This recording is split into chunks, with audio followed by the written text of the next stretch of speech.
All right. Yeah, great to have you guys here with us. Let's get cracking into our first talk, small groups as part of the ecosystem. Let me begin by telling you about one of the members of our small group team. It's a guy called Charlie, and he joined our church about 8 years ago, essentially the non-Christian spouse of a lovely Christian lady. And he spent time around the fringes of church for a few years. After a little while, though, people got around him and relationships were built, and he went through our mission course and became a Christian. Joined our church, joined our groups, and was part of a men's group for a couple of years, growing in knowledge. After a while, I recognized him as someone we could train in group leadership. And that took many conversations, many kind of leader and training type events, a lot of time him saying no. He was actually a psychiatrist. And so he had this fear that being a small group leader would lead lots of people to come to him expecting him to solve their mental health problems. But I talked him around and said, that's not going to happen. This is a kind of clear role thing. And he eventually agreed to lead. After a couple of fruitful years leading in men's group ministry, he stepped into what we call our L2 role, where he was actually overseeing a group of 6 or so men's group leaders. And he's really thrived in that role. Just last night, he was hosting an event for potential leaders and sharing of his experience in group leading and encouraging them to join. So that was a happy story. I wish there were lots of more happy stories like that in our small groups ministry, and there are, and I'm sure that's a sort of story you'd love to hear in your small group ministry as well. But there's a few things in that story that illustrates a bit of a journey, like a non-Christian moving to faith, moving to ministry, then moving to leadership. His story also demonstrates the small group, the ecosystem working well in church. He's benefited from several different ministries, the evangelism ministry, membership, maturity, and the whole church working together has helped Charlie grow into mature Christianity and leadership. Now, this is something I'd love to see in your churches as well. So, as Scott said, this learning lab is about small groups as part of the ecosystem, and I really want it to be as practical as possible. This first talk will be about small groups as part of the ecosystem, how it fits in the big picture. Then the second talk will be more about small groups themselves and developing a healthy small group ministry. I'll assume that you've watched most of the Reach Australia Conference 2021, but at some point we'll do a quick recap. I'll tell you our story. Hunter Bible Church, about 30 years old. Between 1989 and 2007, we had Bible studies supervised by congregational pastors, with Cole Marshall's growth groups being the textbook. I joined the staff team in 2008 after graduating from Moore College, and then we moved to our team pastoring strategy. I took the Maturity M, and when we first started recording numbers in 2010, we had 434 people in groups. I think there should be a slide there for that. Not sure how many groups themselves, and we now have 630 people in 61 groups. So kind of modest growth, you could say, but and in some congregations more than others, but that's been good. I'm thankful for that. Still feel like I've got lots to learn about small group ministry. Secondly, then a quick Reach Australia recap. The key idea is maturing Christian disciples in your church is not just the job of our small groups. Small groups might be a ministry that champions Christian growth, but every area of church life should contribute, hence the language of ecosystem. So there's lots of mutual influence. Now, regarding groups, Graham Fuller very helpfully named and critiqued 8 small group myths or mistakes. For example, thinking that small groups are mini churches. So we won't go through them here, but I commend that session to you. So now here we come to small groups as part of the ecosystem. I want to help you a bit through thinking around small groups in the ecosystem. I want to take you through a way of thinking about where things are at now, where you would like things to be, and how you might get there. So this is the now, where, how framework you will hear a bit about in Reach material. So beginning with the question, first question is, what sort of system do we have now? So here are some diagnostic questions that I ask myself, and I encourage you to ask yourself about your ministry. These are things you could just reflect on yourself or go through with your staff team or key leaders. We'll go pretty fast, but I hope you'll get the idea. 7 big questions. And I think if you ask these honestly, you'll get a real picture of your system. So question 1, who is responsible for the small groups in your church? Is it the senior pastor? Is it congregational pastors? Or is it an assistant generally? Or maybe no one. Maybe your small groups are just sitting there untended like plants in the backyard. Question 2, does the small groups ministry have any sort of written description or purpose? If so, what is it? Can you find it? There's a story in this book I've been getting a lot out of called Leading Small Groups That Thrive, where a guy does a small group consult for a church and in preparation goes through their websites and their leader material and their group guides looking for small group kind of stuff. And he found there 3 or 4 different purpose descriptions for groups. Everything from life change, building community, living out values, witness, and so on. There was no consistency. So to ask that question again in a simpler way, why do we have small groups? Why do we have small groups? How would a regular member answer that question? How would a newcomer answer that question? So that's the purpose. Question 3, what is the relationship between the small group ministry and Sunday church? Do your church members go to small groups run by other churches and ministries? Do people from other churches come to your small groups? Are your leaders from your own church or do they go elsewhere? And are the groups associated with a particular service or congregation? Question 4, what is the relationship between small groups and small group leaders? Is there such a thing as the small group ministry? So like, do they relate as a team? Or is it just John and Margaret's group over there or Sam's men's group over there and so on? Do they have any sort of common content? Is there a similarity in culture? Do leaders see themselves as part of a team? Question 5, what is the relationship between the small group ministry and other ministries?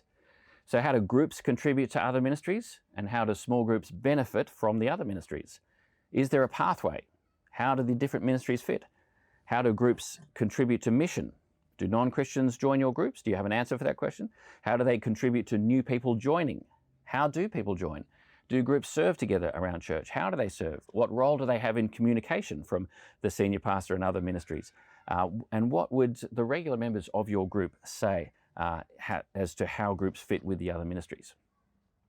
Question 6, how has your history shaped the current system? I think it's a very fruitful question to look into. How long have the groups been around? What leaders have influenced the ministry? Have there been any crises or traumatic events?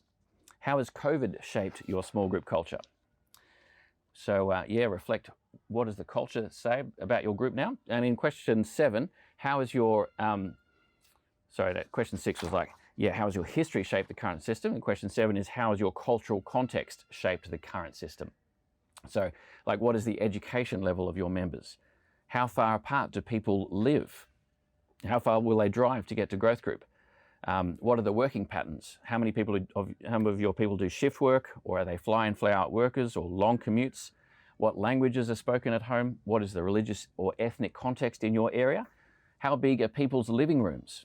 Do people commonly have more than one common living space in their houses? I was talking to a pastor from a country region near us, and he routinely had groups of 20 people. And I was thinking there, in a city like Newcastle, they're all miners' cottages. Nobody has room for groups of 20 people. Even 10 is a stretch for some of our houses. So how does the cultural context shape the current system? Now, as you reflect on these 7 questions, you'll get a picture of what things are like. There'll be things that feel healthy, things that feel neutral, things that don't feel so good. There'll be things that seem to work okay in a small scale, maybe in this congregation or this area or this demographic, but are not working that if you were to grow and get bigger. So there's just a lot of wisdom in getting a true picture, the now. Business has this saying, reality is your friend. So as people in the small group ministry, we've got to embrace that. So that's the now. The next question is, where would we like to be? What would be the dream small group ministry? Sometimes people talk about this as like an output goal for small group ministry. So this is what you want. This is what you want to pray for. Now that actually takes some thought. It's not immediately obvious. This is what the dream small group ministry might be. We need to think about, where would we like to be, the where. So I think firstly, got to take in what the Bible says. Now the Bible's not exactly a textbook of small group ministry, but as we spend time in the Bible, reflecting what we see there, working from principles, we can think about, what does the Bible say about the purpose of groups? And you could spend some time in Cole Marshall's book, Growth Groups, or Tony Payne and Martin Sweeney's course, Small Group in the Vine, is good for this as well. But as pastors, as people responsible for your people, you've got to take time in the Bible, thinking about the gospel and what the Bible says about Christian growth and relationships, and let your ideal, as your dream ministry, be shaped by the Bible. So spend time there. But then you can also think about what would be strategically wise. And this is where a lot of Reach Australia content is really helpful. Graham Fuller's stuff on groups being intentional, not being mini churches led by mini pastors. I mean, those things you can debate, but I think the Bible gives freedom to think strategically. So what would be strategically wise? And then how would the dream group ministry fit with our context, both with regard to history and culture? Now, this dreaming about where we would like to be is nearly always a team project. Like, you've got to involve, what does your senior pastor think? What does your staff team think? Where does your launch team or your key leaders think on this one? And hopefully together you can imagine a really good small group ministry that fits well within your church's ecosystem.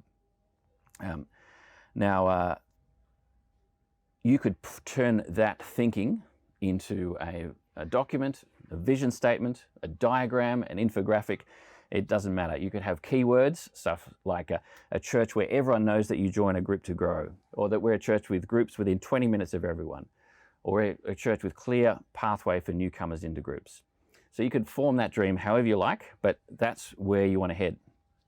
So that brings us to the third point, and that's the how. How can we move there? How can we move from where we are now to where we'd like to be in a reasonable time frame? And sometimes we would think about these things as input goals. What input do we do to try and get the output that we're praying for? Now, I'll make a few suggestions here. I think point one is to carefully define and express your purpose. This is nearly always going to be an important input goal. Now, we've been helped by this infographic at church that I put together about 8 years ago. It needs a lot of updating, but has been very helpful. So you're wanting to take all your dreaming work and turn it into something everyone can get behind. Everyone can explain, everyone can communicate. You might think here about what you want your small groups to be called. Second point is, I think we should carefully work out and describe the small groups ministry's relationship to your other ministries. So this is where you need to build consensus and communicate with other ministries. So for example, I've spoken with other staff members about how groups can promote belonging, but then also how church needs other structures as well. So that's not all on the growth groups. Or how do we implement a care system to help growth groups with particular challenging areas that is not overwhelming for the groups and draws in other ministries. So working out those relationships, spending time on that. Third thing we can do is work out the different pathways at church and how they relate to the small group ministry. So like, what is the pathway for non-Christians who turns up to church? What do you want for the visitor at church or the Christian neighbor who is interested in a group? How can we communicate these to people as they join? So for example, just recently I've spent a lot of time coming up with a 2 or 3 page document that describes how people who go through our welcome course will connect into groups and who's doing what and how do we all contribute to that. That was hard work, but it's given clarity and it has really helped. And fourthly, with your input goals, you want to enthuse the whole congregation towards these things. So you might set out the vision and strategy at the next church camp or gather all the small group leaders together to bring them through some changes. I know you guys are all experts in change management. So yeah, this is another opportunity. I think Craig Hamilton's book is great on this. But yeah, just to recap then, so small groups, they're a part of a system, they're an ecosystem. And in this talk, I've invited you to think through what the current reality is, 7 diagnostic questions. We've thought through what's a great output that you could pray for, or where would you like to be? And then what inputs you could do to contribute to that output goal. So what are the hows? So that's a good point to finish. We'll take some questions now. Second talk will be about the groups themselves, the ministry itself, looking at all those details.